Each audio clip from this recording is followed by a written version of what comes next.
Hoje resolvi falar. Falo por mim, por estas mãos que já não dão conta do peso do silêncio, por este peito que aprendeu a engolir tudo para não preocupar ninguém. Eu sempre fui de trabalho. O primeiro salário que ganhei ainda tinha cheiro de graxa e poeira. Guardei no bolso como quem guarda um retrato de família. Meu pai dizia que homem se mede pela palavra e pelo suor. Eu acreditei. A vida toda acreditei. E foi por acreditar demais que eu me perdi. Não escrevo para pedir pena. Pena não paga farmácia, nem devolve noites de sono. Escrevo porque carrego dentro de mim uma casa que nunca existiu. Uma casa de 2 quartos, telha simples, um banco de madeira na varanda e uma rede para eu cochilar depois do almoço. Essa casa eu construí com a cabeça por décadas, enquanto o corpo carregava sacos, descarregava caminhões, alinhava tijolos, consertava motores, fazia bico de tudo o que aparecia e, por ironia, foi justamente a família, aquela que a gente pensa que é porto, que afundou meu barco. Desde novo virei o que resolve. Meus irmãos mais novos vinham com caderno de escola. Assina aqui, compra ali. Eu ia. Depois vieram sobrinhos, primos, cunhados, e eu parecia caixa eletrônico sem senha. Qualquer problema tinha meu nome no meio. Faltou gás? Chama o tio. A luz vai cortar? O tio vê. Briga em casa? Liga pro tio. Eu atendia sempre, porque ajuda dada com raiva vira dívida. Ajuda dada com amor, eu achava que voltava em forma de respeito. Hoje sei que às vezes ela só vicia o outro a pedir mais. Eu me lembro de uma cena que volta todo dia. Era fim de tarde. Eu tinha acabado de sair de um serviço pesado. Descarregar laje o dia inteiro. E um parente tocou no portão. Tio, só até semana que vem, juro. A mão dele tremia, os olhos marejados e eu tirei do bolso o dinheiro do meu remédio de pressão. Não falei nada.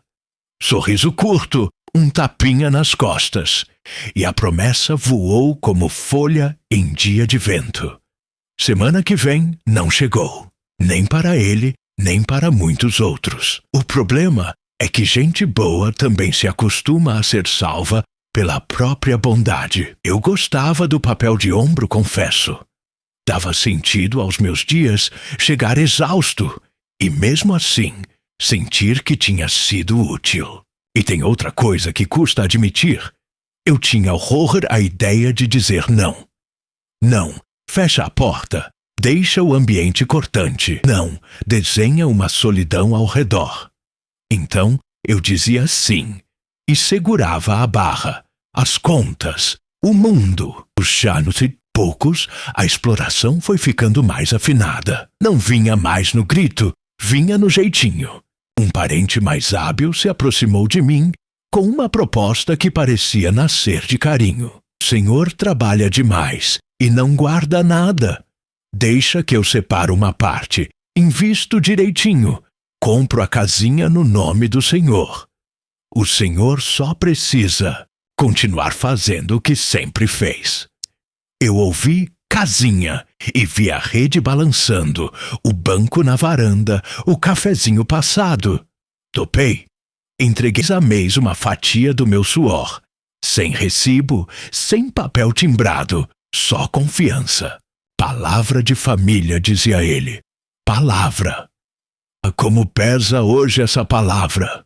Enquanto isso, a vida acontecia como acontece com todo mundo. Pneu que fura, exame que aparece, sobrinho que quer cursinho, cunhada que chora no portão com o aluguel atrasado. Eu ia dizendo sim e ajustando o corpo para caber mais esforço. O relógio do meu pulso fez um risco fundo na pele de tanto eu apertar para não perder a hora do próximo bico. E quando dava um respiro, eu ia lá, religiosamente, entregar o envelope ao parente de confiança. Tá ficando bonito, viu? Logo a chave é sua, ele dizia, e eu ia embora leve, como quem já apalpa um futuro que ainda não nasceu. No começo, o sim tinha gosto de vitória. Era como se eu provasse a mim mesmo que eu ainda podia, que a idade não tinha me roubado a utilidade. Por dentro, sem que eu percebesse, cada sim arrancava um botão da minha camisa. Fui ficando desabotoado de mim. Os amigos de boteco arearam. Eu não tinha tempo. As costas travavam. Eu não tinha consulta. O sal subia. Eu não tinha dieta. E a família crescia em cima de mim como jabuticabeira generosa. Todo mundo colhia, ninguém regava. Eu me pego agora, velho, falando com as coisas. Falo com a caneca descascada, com o sapato torto, com o relógio parado. Pergunto se eles também doaram pedaços até não caber mais. É tolice, eu sei. Mas é que a gente envelhece e aprende que as coisas escutam mais do que gente. Gente presta atenção enquanto coisa fica. A caneca rachada está aqui suportando água quente sem reclamar. Quantos dos meus suportaram o meu não, quando eu, por uma vez que fosse, tentei aprender a dizê-lo? Teve uma noite de insônia em que tudo ficou claro como lâmpada nova. Eu sentei na ponta da cama, passei a mão no peito e senti um buraco. Não era dor de infarto, não. Era um rombo de vida. Eu somei de cabeça, olhando para o teto. Quantos salários entregues, quantos favores feitos, quantas horas extras que viraram palavras ao vento. E, ao mesmo tempo, tentei somar quantas vezes alguém me perguntou: e o senhor? Precisa de quê? Cabem nos dedos de uma mão com 2 dedos amputados. Você me perguntar se me arrependo de ter sido bom, eu não sei responder. Há uma diferença entre ser bom e ser bobo. E eu só fui perceber onde termina um e começa o outro, quando a vista já não ajudava mais a ler letras pequenas. A bondade é bonita, mas sem cerca vira pasto para os outros. E eu não cerquei nada. Deixei minha vida aberta para a boiada passar. Hoje começo assim, me apresentando com todas as minhas rachaduras. Fui o que resolve, o que empresta, o que segura a bronca, o que troca a lâmpada, o que assina, o que carrega. Fui também o que não pediu, o que não cobrou, o que não quis ver. Estou cansado de me ouvir dizer que é família. É sim, mas família também erra, também abusa, também suga até a última gota de quem não aprendeu a se negar. Ainda não contei o desfecho. Esse fica para depois, porque toda história precisa de caminho antes do abismo. Por ora, basta saber que, enquanto eu assinava recibos de afeto com a mão direita, a esquerda tentava juntar o troco de uma vida inteira para comprar minha casinha com varanda. Eu acreditava que, no final, o mundo ia reconhecer o meu esforço com uma chave. Em vez disso, me ofereceram portas fechadas. Eu costumo dizer que família é o maior presente e, ao mesmo tempo, a maior prova que a vida nos dá. Porque é ali que a gente aprende a amar, mas também é ali que, às vezes, a gente se machuca sem volta. No meu caso, família sempre foi como um rio que vinha até mim para beber. Eu, feito nascente, jorrava o pouco que tinha, mas ninguém se preocupava em ver se eu secava. Desde novo, virei o tio que resolve, o irmão que ajuda, o filho que dá conta. Era quase um título não dito, mas gravado no rosto de todos quando olhavam para mim. Bastava uma doença, uma conta atrasada, uma dívida impagável, e logo vinham bater na minha porta. E eu, que sempre fui mole de coração, não sabia negar.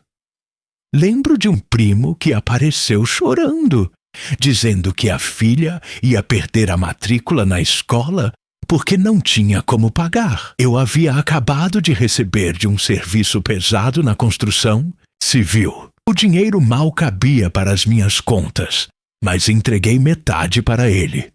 Deus vai recompensar, pensei. Só que nunca vi um obrigado sincero. Depois que a menina conseguiu a vaga, nunca mais voltou aqui. Nem ele. Outro caso foi de uma sobrinha. O marido havia saído de casa e deixado as crianças. Ela veio me procurar, dizendo que não tinha nem leite. Eu fui no mercado, comprei tudo o que podia, até fiquei devendo. Quando ela se ajeitou de novo, não só deixou de vir, como passou a me evitar, como se eu fosse lembrança de um tempo que ela queria apagar. Esses episódios se repetiram tanto que perdi a conta. E sempre tinha a mesma sensação. Quando o mundo desabava sobre eles, eu era o primeiro a ser lembrado. Mas quando o sol voltava a brilhar, eu sumia da memória deles como se fosse sombra. E não era só dinheiro, era também minha presença. Teve vezes em que larguei meu trabalho para acompanhar parente no hospital. Teve vezes em que vendi minhas próprias coisas para não deixar um irmão perder o carro. Quantas noites fiquei acordado, preocupado, enquanto eles dormiam tranquilos, porque sabiam que eu estava lá para segurar a barra. Só que toda ajuda tem um preço. O preço que paguei foi o cansaço da alma. É difícil admitir, mas comecei a sentir que eu não era amado. Era usado. E essa diferença pesa. Ser amado é quando alguém procura você para dividir alegrias, para sentar junto num café sem motivo, para rir de bobagem. Ser usado é quando só lembram de você quando falta algo. E eu, no fundo, já sabia qual dos dois eu era. Ainda assim, eu seguia, talvez por medo de dizer não e ser chamado de egoísta. Talvez porque me iludia pensando: um dia vão reconhecer, um dia vão me devolver o carinho. Eu esperava retribuição como quem espera chuva em tempo de seca. Esperança, mas sem garantia. Com o tempo, o fardo só aumentou. Minha casa parecia uma agência de socorro. Todo dia, alguém batia na porta.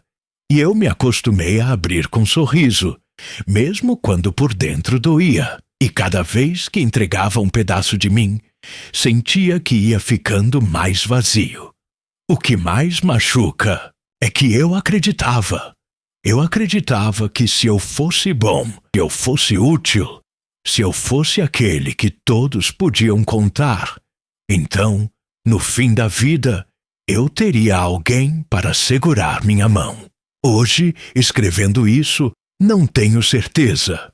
E é assim que vou abrindo meu coração, para mostrar que a bondade, quando não encontra limite, pode virar sentença.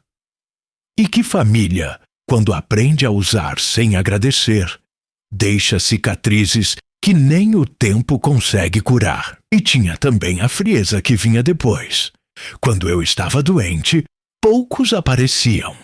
Quando eu precisava de companhia, ninguém tinha tempo. Mas bastava a conta deles apertar que meu telefone tocava.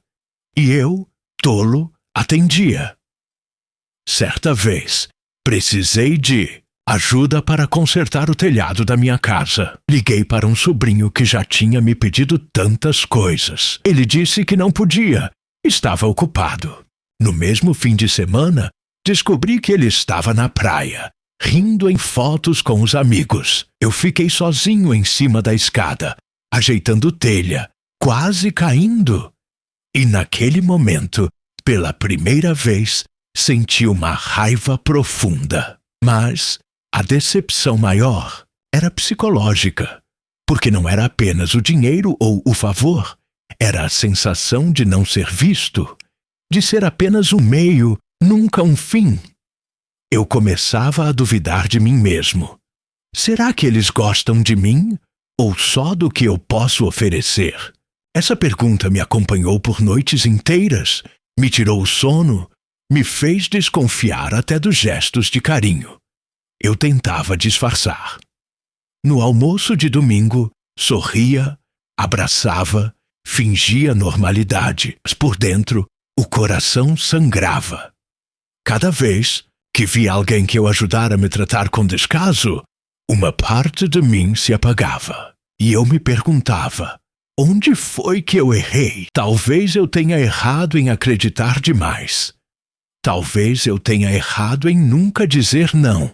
Talvez meu maior erro tenha sido achar que bondade gera bondade, quando, na verdade, bondade sem limite vira convite para exploração. Ainda assim, eu continuava, porque a esperança é teimosa. Eu dizia a mim mesmo, um dia eles vão reconhecer. Um dia alguém vai me valorizar. Essa esperança me mantinha de pé, mesmo quando as decepções se acumulavam como pedras na minha alma. E foi nesse meio de tantas feridas que surgiu aquele parente diferente. Ele falava comigo com mais cuidado, me ouvia com atenção, prometia que pensava no meu futuro. Enquanto os outros vinham apenas pedir, ele vinha oferecer. O Senhor não pode viver assim, sem guardar nada. Deixe comigo, eu ajudo. Vamos construir algo para o Senhor, uma casinha só sua. Naquele momento, meus olhos brilharam. Era como se finalmente alguém tivesse visto quem eu era, e não apenas o que eu tinha. E eu, cego de esperança, agarrei aquela promessa como quem se agarra a uma boia em alto mar. Se tem uma coisa que nunca me faltou na vida, foi disposição para o trabalho. Desde menino, aprendi que nada vinha de graça. Lembro-me de acordar ainda no escuro, o cheiro do café coado pela minha mãe enchendo a cozinha e meu pai batendo na porta do quarto. Levanta, rapaz, o sol não espera ninguém. Cresci ouvindo que homem se mede pelo suor que deixa no chão. Talvez por isso eu tenha gastado minha vida inteira trabalhando, sem nunca pensar em descanso. Comecei ajudando na roça, ainda pequeno. Pegava na enxada com mãos frágeis, mas com vontade de gigante. Mais tarde, fui para a cidade, onde trabalhei de servente de pedreiro, ajudante de caminhoneiro, vigia noturno, carregador de caixas no mercado. Não havia vergonha no que eu fazia, porque eu acreditava que cada esforço era tijolo na casa que eu um dia teria. Mas esse um dia nunca chegou. Eu tinha sonhos, sabe? Sonhos simples. Uma casinha pequena com um quintal para plantar temperos, um fogão de lenha para o cheiro do feijão invadir a rua, uma varanda para sentar no fim da tarde. Nunca quis luxo. Nunca sonhei com carro novo, com roupas caras, com viagens. Meu sonho era sossego. Só que a vida inteira eu troquei esses sonhos pelas necessidades dos outros. Quando meu irmão mais novo quis estudar em outra cidade, quem bancou as passagens fui eu. Quando minha irmã adoeceu, fui eu quem comprou remédio. Quando um primo casou, ajudei a pagar a festa. Cada pedaço do meu suor ia embora. Virava alegria para os outros, mas nunca voltava em forma de gratidão. Houve uma época em que pensei em juntar dinheiro para abrir uma oficina pequena. Eu sabia lidar bem com ferramentas, consertava tudo o que aparecia. Até fiz um desenho num caderno, com estantes improvisadas e um balcão de madeira. Mas aí veio um pedido de socorro. Um sobrinho precisava de ajuda para não perder o terreno. O dinheiro que eu havia guardado, dei a ele. A oficina ficou só no papel. Depois, comprar uma casinha simples, usada, mesmo que fosse nos arredores da cidade. Cheguei a visitar uma, com paredes descascadas, mas com potencial. Meus olhos brilharam. Mas logo veio outro pedido. Um cunhado com aluguel atrasado e filhos pequenos. Vendi minhas economias para salvar a família dele. A casinha ficou no sonho. Assim foi passando a vida. Eu trabalhava, juntava um pouco, aparecia alguém e entregava com fé de que estava fazendo a coisa certa. Me enganava dizendo: Deus está vendo, um dia isso volta em dobro. Só que os anos foram passando, o corpo foi cansando, e o dobro nunca veio. A exploração não foi só financeira, foi sentimental, porque cada vez que alguém vinha até mim, vinha com palavras doces, com abraços apertados, com lágrimas nos olhos. E eu acreditava porque queria pensar que o amor estava ali, misturado com o pedido. Era só interesse. E quando o pedido era atendido, o abraço se desfazia, a visita sumia, o telefone silenciava. Hoje, olhando para trás, vejo como fui deixando meus sonhos para depois. Sempre depois, o banco de madeira na varanda, a rede balançando, o quintal com temperos. Tudo ficou para trás da fila dos pedidos dos outros. E nessa fila, eu sempre fui o último. E o que mais machuca é perceber que ninguém me colocou na frente dessa fila. Eu mesmo me coloquei no fim, porque eu achava que ser bom era isso. Dar espaço, dar prioridade, dar tudo. O resultado foi que trabalhei a vida inteira sem construir nada para mim. Tenho calos nas mãos que poderiam ter erguido minha própria casa, mas ergueram casas dos outros. Tenho cicatrizes nas costas de carregar fardos que não eram meus. Tenho rugas no rosto que não vieram só do tempo, mas da preocupação com problemas alheios. E quando, finalmente, pensei que teria uma chance de guardar algo para mim, de construir meu pedacinho de sossego, me agarrei à promessa de ele disse que guardaria meu dinheiro, que investiria no meu futuro, que compraria a minha casa. E eu, cansado de tanto doar, acreditei. Acreditei como quem se agarra à última esperança. Agora, contando minha história, percebo que meu erro maior não foi ter ajudado, foi nunca ter guardado nada para mim. Foi ter acreditado que meu esforço, um dia, voltaria em forma de cuidado. Mas a vida me mostrou que bondade sem limite é um poço sem fundo. Você joga e nunca enche.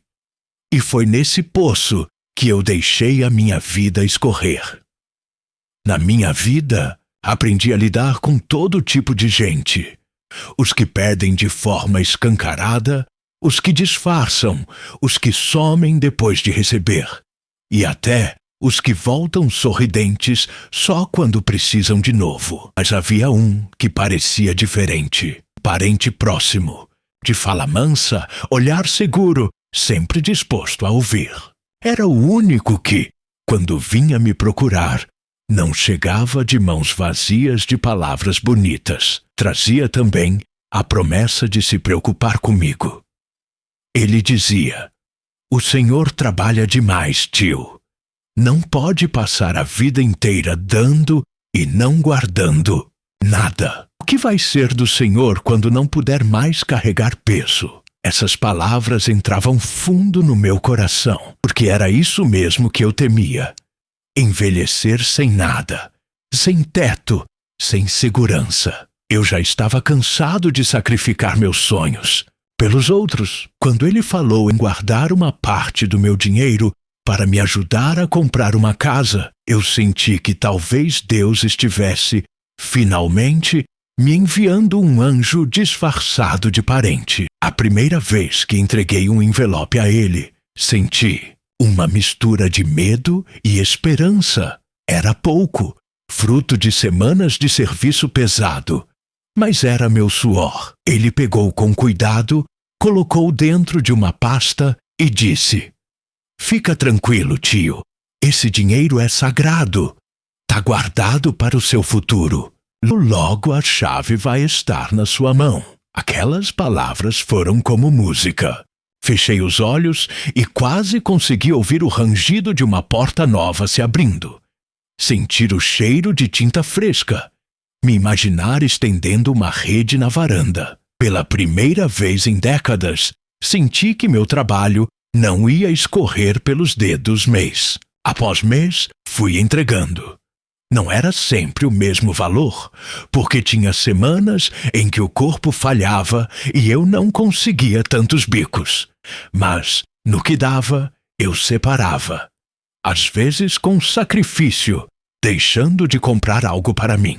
Outras vezes com orgulho, sentindo que estava investindo no único sonho que ainda me restava. Ele anotava tudo num caderno, mostrava a caneta riscando, dizia quanto já estava acumulado. Eu olhava e me sentia rico, não pelo montante, mas pela promessa de que um dia aquele dinheiro se transformaria. Enquanto isso, minha vida seguia o mesmo roteiro de sempre. Outros parentes continuavam me procurando, pedindo favores, pedindo empréstimos. Mas, no fundo, eu me consolava com a ideia de que, ao menos, uma parte do que eu fazia estava sendo guardada para mim. O Senhor vai ter sua casinha.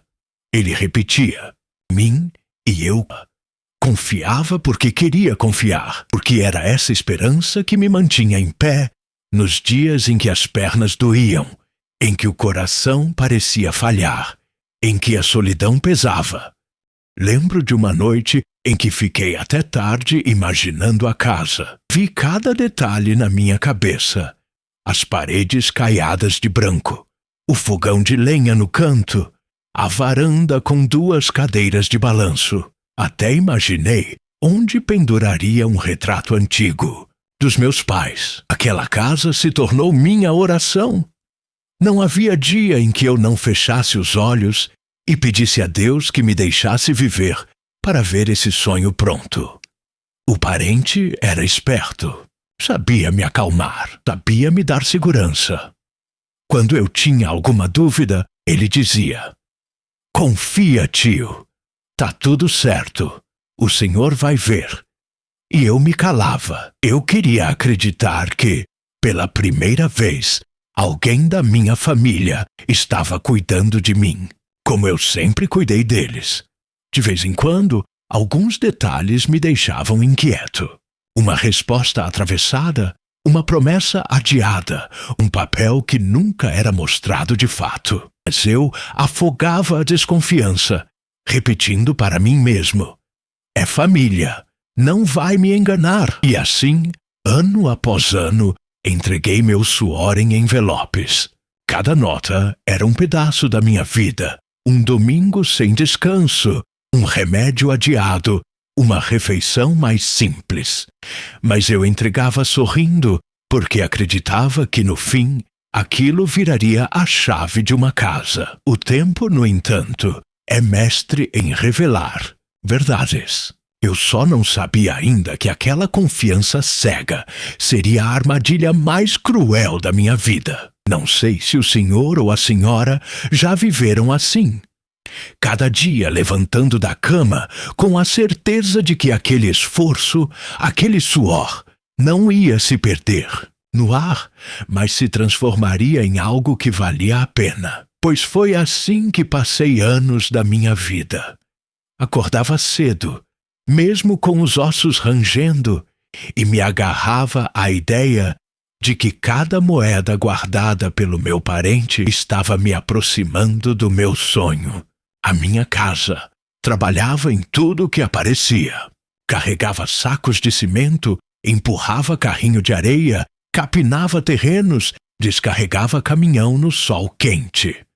Já com a idade avançada, cada dia de serviço era como uma batalha vencida. Quando chegava em casa, cansado e com os bolsos suados de notas pequenas, separava uma parte.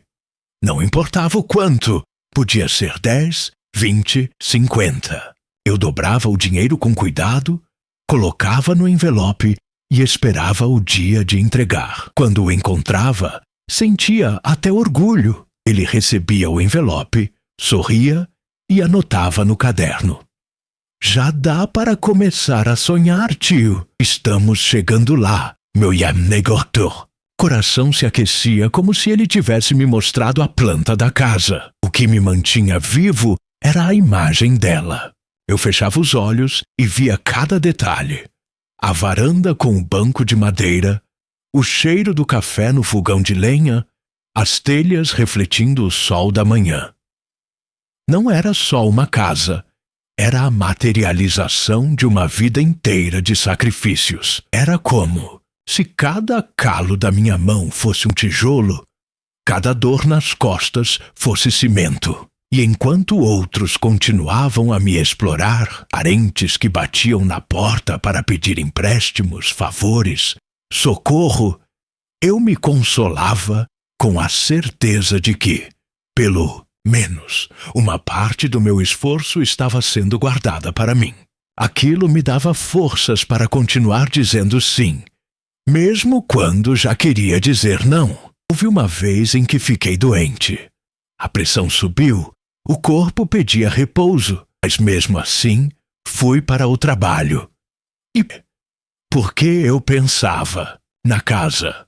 Pensava que se eu faltasse, se eu deixasse de trabalhar, o envelope daquele mês ficaria um envelope mais magro. Significava um tijolo a menos, uma telha a menos. Então eu ia, me arrastando, mas ia. Comecei a perceber que vivia em função daquele sonho. A casa se tornou meu alicerce emocional. Nos dias de tristeza, eu fechava os olhos e me imaginava sentado na varanda, sentindo o vento da tarde. Nos dias de raiva, eu me lembrava que todo esforço estava indo para um lugar seguro. Era como se eu tivesse um cofre invisível guardando minha felicidade futura. E meu parente sabia como alimentar esse fogo. Quando eu entregava o dinheiro, ele sempre dizia frases que me embalavam. O senhor vai ver, tio. Logo vai estar tomando café na sua casa. Esse mês, o senhor se superou. O senhor merece muito. Tá ficando bonito, viu? A chave já está perto. Eu voltava para casa leve, acreditando que estava a um passo da realização. Às vezes, me pegava até planejando como seria receber visitas. Imaginava chamar meus filhos, meus netos, mostrar da casa e dizer: foi o vô que conseguiu, depois de uma vida inteira de trabalho. Eu queria ver orgulho nos olhos deles. Queria sentir que todo o sacrifício tinha valido a pena. Enquanto isso, eu continuava doando para os outros também. Era contraditório. Ajudava parentes que nunca me devolveriam nada. E ainda assim entregava meu suor para aquele que dizia guardar meu futuro. Eu confiava tanto que não pedia comprovante, não pedia papel, não pedia nada. Era palavra de família.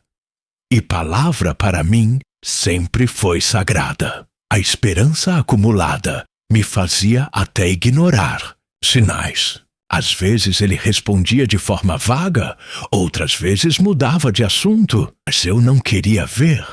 Eu preferia acreditar, porque acreditar era mais fácil do que encarar a possibilidade de perder tudo.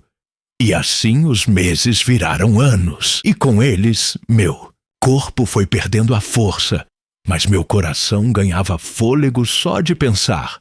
Logo, logo é a minha vez. Eu não sabia que, enquanto eu acumulava esperança, ele acumulava a mentira. E que, no fim, meu castelo de sonhos estava sendo construído em terreno de areia. A confiança, quando é cega, vira venda nos olhos. E eu passei anos andando com essa venda. Mas, como toda mentira, a dele também começou a mostrar frestas. Sinais pequenos, detalhes que eu fingia não ver, porque encarar a verdade era mais doloroso do que continuar acreditando. A primeira vez que desconfiei foi numa tarde em que levei o envelope mais magro do que o de costume. Eu estava com dor no corpo, tinha conseguido pouco trabalho aquele mês. Entreguei com vergonha, pedindo desculpas. Ele pegou o envelope rápido, sem olhar para mim, e disse: "Tudo bem, tio, tudo bem. Isso não vai mudar nada." O jeito como falou me incomodou. Antes, ele sempre abria um sorriso, elogiava meu esforço, falava da casa, fazia planos.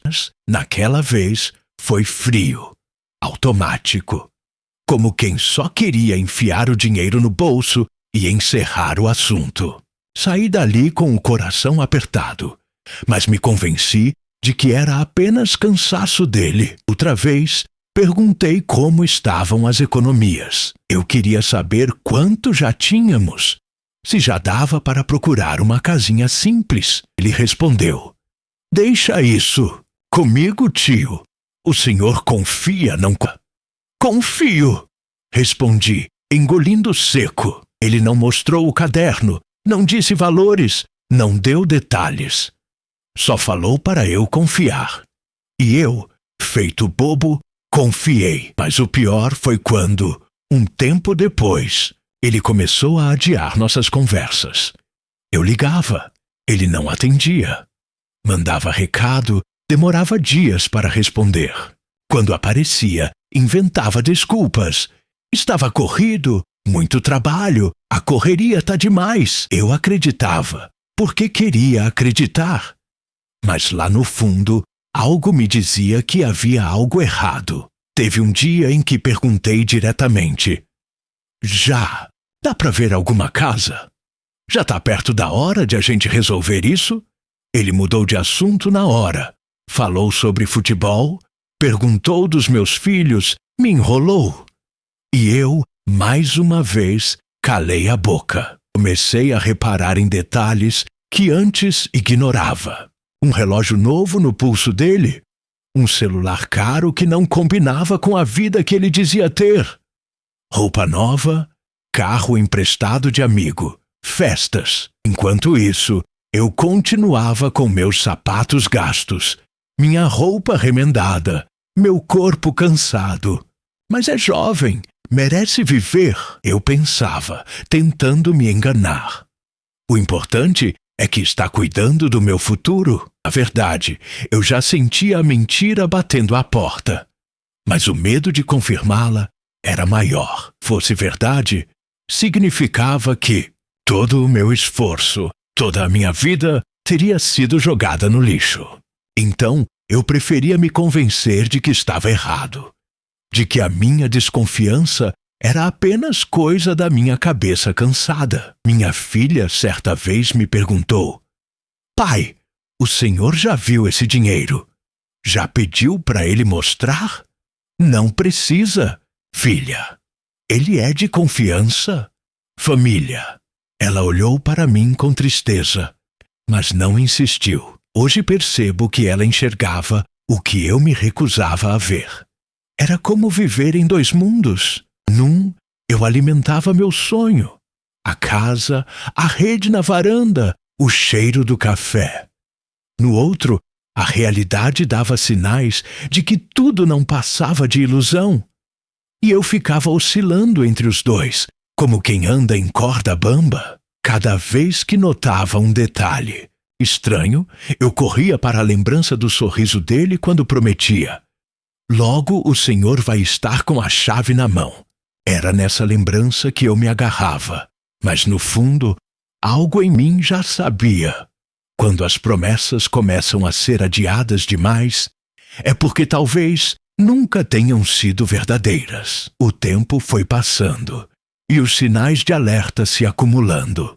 Eu, cego de esperança, continuei entregando meus envelopes mês após mês. Eu preferia acreditar na mentira, porque a mentira ainda me dava um sonho. E a verdade seria cruel demais para suportar. O dia em que a verdade veio à tona, não, começou diferente de outros. Acordei cedo, fiz meu café ralo e sentei no banco da cozinha, olhando para o nada. Mas dentro de mim, alguma coisa pesava. Eu já não conseguia mais me enganar. Os sinais estavam todos ali, gritados nas entrelinhas, e eu, teimoso, só tinha fechado os olhos. Respirei fundo e disse a mim mesmo: hoje eu vou perguntar. Hoje eu vou tirar essa história limpo. Peguei o chapéu, ajeitei a camisa gasta no corpo e fui atrás dele. Quando cheguei, ele me recebeu com aquele mesmo sorriso de sempre. Mas eu já não via carinho naquele sorriso. Via apenas disfarce. Sentei e fui direto. Eu preciso saber. Quanto já tem guardado? Já dá para ver alguma casa? Ele riu nervoso. Calma, tio. O senhor sempre tão apressado. Deixa comigo. Não. Eu cortei, firme, batendo a mão na mesa. Chega de deixa comigo. Eu entreguei anos da minha vida nesses envelopes. Quero a verdade. O silêncio caiu pesado. Ele não esperava aquela firmeza. Olhou para o chão, depois para mim, e balbuciou. Tio, o senhor sabe como é a vida, né? A gente faz planos, mas nem sempre dá certo. Meu coração disparou. Como assim? Perguntei, sentindo a voz tremer. Ele engoliu em seco. Eu usei o chão se abriu debaixo dos meus pés. Usou? Como assim usou? Esse dinheiro era minha vida, era minha casa, era meu futuro. Ele tentou se justificar, falando rápido. Apareceram oportunidades, eu investi em um negócio, ajudei outras pessoas da família. Achei que depois recuperava. Mas não deu certo, tio, não deu. As palavras dele batiam no meu peito como marteladas. Investiu? Ajudou outros? E eu? Quem ajudava a mim? Senti minhas mãos tremerem. A raiva, a tristeza, a decepção se misturavam num nó na garganta.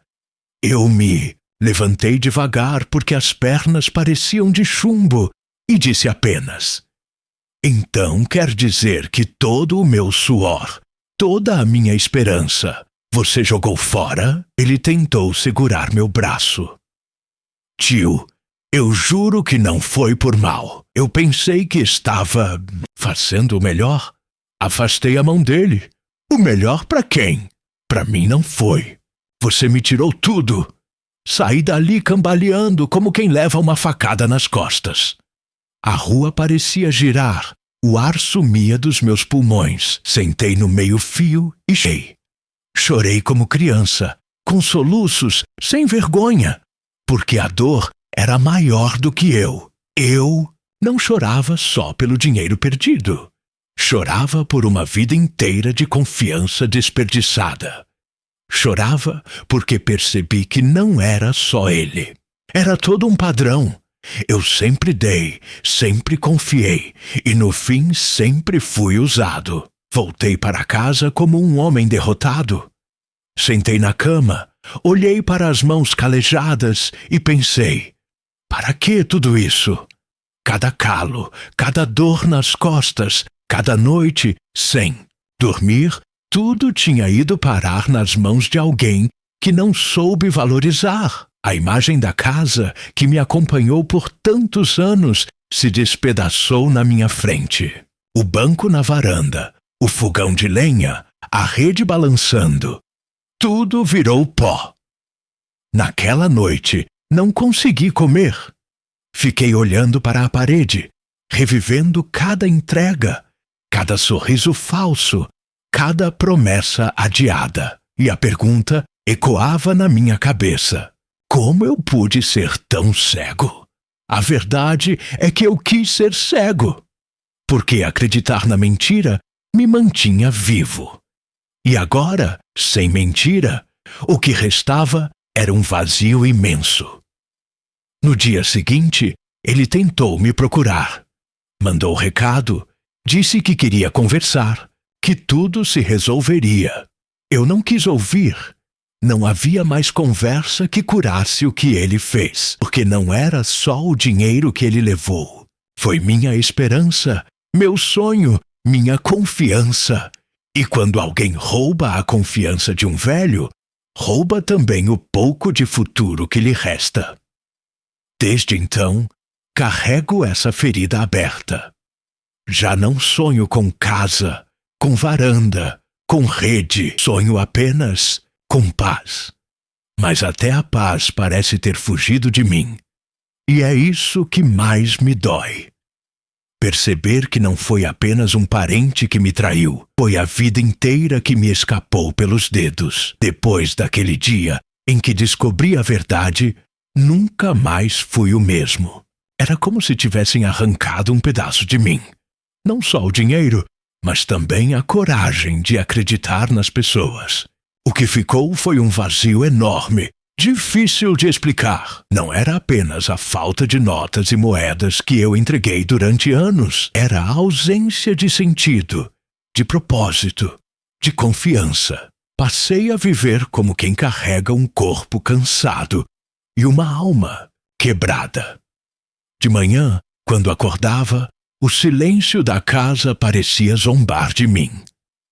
As paredes nuas, o teto com infiltrações, o chão frio, tudo me lembrava que a tal casa dos sonhos nunca existiria. E o pior não era a pobreza material, era o eco da decepção batendo dentro de mim. Eu olhava para as minhas mãos, calejadas de tanto trabalho, e perguntava: para quê? Para que carregar peso, enfrentar sol e chuva, gastar a juventude e até a velhice? Se no fim o fruto do meu esforço foi engolido pela mentira de alguém que eu mais confiava. Não era a primeira vez que eu era usado pela família, mas era, sem dúvida, a última ferida.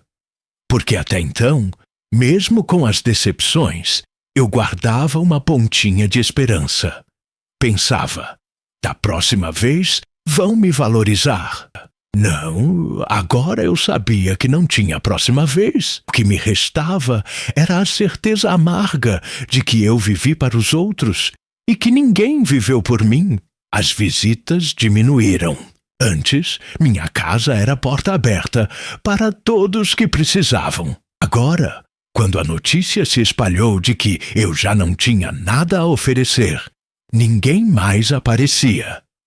Foi aí que percebi a diferença entre ser querido e ser necessário. Eu nunca fui querido, eu sempre fui apenas necessário. E quando deixei de ser necessário, fiquei sozinho. O vazio da exploração não era só financeiro, era emocional, psicológico, existencial. Eu sentia como se tivesse sido roubado por dentro. Porque quando a gente doa dinheiro, sempre dá para recuperar. Mas quando a gente doa confiança e boa vontade, e os outros transformam isso em abuso, o que se perde é a fé na vida. Lembro-me de uma noite em que fiquei sentado no escuro, sem forças nem para acender a lâmpada. Me peguei pensando se eu tinha feito tudo errado desde o começo. Eu tivesse dito mais não, será que estaria melhor? Se eu tivesse pensado em mim, teria a casa, teria descanso, teria paz? Ou será que era da minha natureza me doar e eu não conseguiria ser diferente? As perguntas vinham como marteladas, mas as respostas nunca chegavam. Eu também me culpei por ter acreditado tanto, por ter confiado cegamente, por ter colocado minha vida nas mãos de alguém. A vergonha era quase tão pesada quanto a decepção. Porque no fundo, eu sabia que os sinais estavam lá. Eu só não quis ver. E essa cegueira voluntária doía mais do que o golpe em si. O corpo sentiu o peso da alma. Passei a adoecer com mais frequência.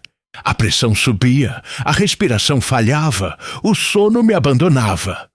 O médico dizia que era idade, mas eu sabia que não era só isso. Era tristeza. Era a mágoa mastigando meus dias, secando minha vontade de continuar. E nos poucos momentos em que alguém vinha me visitar, eu percebia nos olhos deles o incômodo. Não era mais para pedir ajuda. Era para medir até onde eu tinha caído. Uns fingiam compaixão. Outros mal escondiam o alívio de não serem eles no meu lugar. Isso me matava um pouco mais. Senti também a vergonha de ser falado pelas costas. Ele deu tudo e ficou sem nada. Trabalhou tanto e terminou de mãos abanando. Foi bobo demais. Essas frases que chegavam até meus ouvidos doíam como facada, porque eram verdade. Eu fui bobo demais. O vazio da exploração é isso, uma ferida aberta que ninguém vê, mas que consome por dentro. Não é só a falta de dinheiro, é a falta de dignidade. É acordar todos os dias sabendo que você foi sugado até a última gota e que não há tempo de recuperar.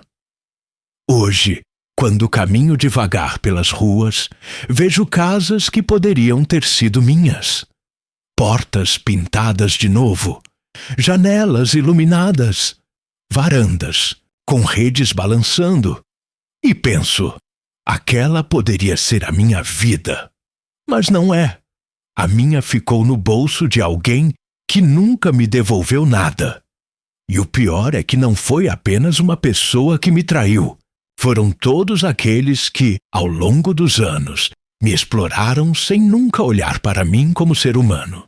Eu fui apenas o suporte, a escora, o cofre ambulante. E quando o suporte quebra, ninguém junta os pedaços. É assim que sigo agora, com a alma esvaziada, tentando encontrar algum sentido no pouco que me resta. Mas a verdade é que, no fundo, já não sei mais se existe sentido. Porque quando a confiança é roubada, é como se roubassem também a última chama de esperança. E sem esperança, até o tempo parece mais pesado. Cheguei a uma idade em que o corpo já não acompanha os sonhos. As pernas doem, os olhos ardem, o fôlego falha. O que me sobra é a memória. E é nela que carrego tanto as pequenas alegrias quanto os grandes golpes. Não há como fugir. A lembrança é uma companhia fiel. Às vezes amiga, às vezes carrasca. Hoje, quando olho para trás, vejo uma vida inteira de trabalho. Cada calo nas minhas mãos é um capítulo escrito com suor. Cada dor nas costas é uma linha gravada em pedra.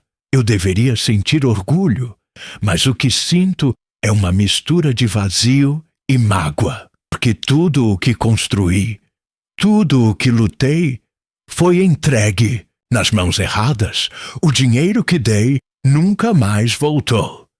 Os favores que fiz nunca foram lembrados. As noites que passei acordado pensando nos problemas dos outros, ninguém se deu ao trabalho de perguntar como eu estava no dia seguinte. O amor que pensei estar cultivando era apenas interesse disfarçado. E o pior de tudo foi a traição daquele parente em quem eu mais confiei. Aquele a quem entreguei meu futuro em envelopes amassados, acreditando que cada nota era um tijolo da casa que eu sonhava. Ele levou não só meu dinheiro, mas também minha esperança. Roubou de mim a possibilidade de envelhecer com um pouco de dignidade. Mas pensando bem, o que ele e os outros me roubaram de verdade não foi o dinheiro, foi a confiança. E quando se tira a confiança de um velho, o que sobra? Porque o dinheiro até pode se recuperar, mas a confiança não. A confiança é chão firme. Sem ela, a gente vive como quem caminha em areia movediça. Cada passo afunda um pouco mais. Hoje vivo cercado por silêncios. a casa continua simples, velha, com as mesmas paredes que rangem ao vento. Os parentes sumiram, como sempre somem quando não há nada a ganhar. De vez em quando, aparece uma visita rápida, mais por obrigação do que por afeto. Eu já reconheço esses gestos de longe.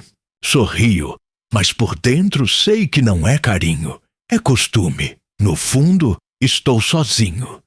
E a solidão não é ausência de gente, é ausência de cuidado, de verdade, de reciprocidade. Ainda sonho às vezes, sonho que caminho até o portão de uma casinha só minha, com varanda, banco de madeira e cheiro de café vindo do fogão de lenha. Sonho que sento na rede e balanço devagar, ouvindo os passarinhos no quintal. Acordo com um aperto no peito, porque sei que esse sonho nunca será realidade. Mas é nesse sonho que encontro um pouco de alívio. Ele não me dá a casa, mas me dá alguns minutos de paz. Sinto raiva? Sim. Sinto vergonha? Também. Mas acima de tudo, sinto cansaço. Cansaço de ter carregado tanto peso sem receber em troca. Cansaço de ter vivido para os outros e nunca para mim. Eu já não espero reparação. Sei que não vou rever meu dinheiro, nem meu tempo, nem minhas forças. O que espero, talvez, é que minha história sirva de alerta. Porque a bondade, quando não conhece limite, pode virar prisão. E eu fui preso por ela. Dizem que todo fim traz uma lição. A minha é dura, mas clara. Não é o dinheiro que sustenta a velhice, é o respeito. E respeito eu não tive. O que tive foi exploração. Se pudesse voltar atrás, teria aprendido a dizer não. Teria guardado para mim um pouco do que guardei para os outros. Teria cercado meu coração com mais cuidado, para não deixá-lo ser pasto de aproveitadores. A vida não volta, e eu sigo aqui, olhando para o passado com olhos marejados, tentando encontrar algum consolo no pouco que restou. Sim, estou velho, cansado e pobre, mas ainda tenho voz. E com essa voz eu digo: o que me roubaram não foi apenas dinheiro, foi a confiança. E sem confiança, a gente não é dono nem da própria vida. Essa ferida, eu sei, não vai cicatrizar. Vai me acompanhar até o último suspiro. Mas talvez ao contar minha história, eu consiga aliviar um pouco do peso. Talvez alguém, em algum lugar, ouça minhas palavras e aprenda a se proteger antes que seja tarde. E se isso acontecer, se minha dor servir de aviso, então talvez minha vida não tenha sido apenas exploração.